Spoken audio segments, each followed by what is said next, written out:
માં શું લાગે? પાપડી. પાપડીના વેલા આવે ને, પાપડીનું શું બને? શાક.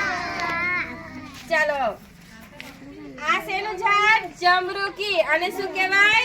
ઝાડ કહેવાય. આને શું કહેવાય? છોડ.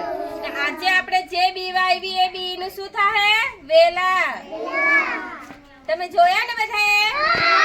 આપણે આપણા વાડામાં બી વાવીએ ને, તમારી મમ્મીએ વાવી હશે ને?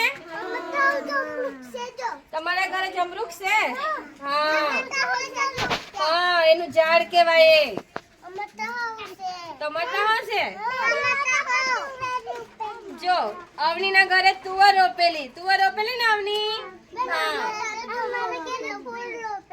ફૂલ રોપેલા. એને શું કહેવાય? છોડ કહેવાય. આજે આપણે ટમાટા જમરૂખ આવેલું. હા, આજે આપણે બી વાવી ને, આપણે એને 3 દિવસ પછી જોવા આવશું. હા ને? હા, એ બી માંથી મોટો છોડ બનશે. છોડમાંથી વેલા બને. વેલા બને ને? હા, ચાલો. બધાને દાણા આવી ગયા?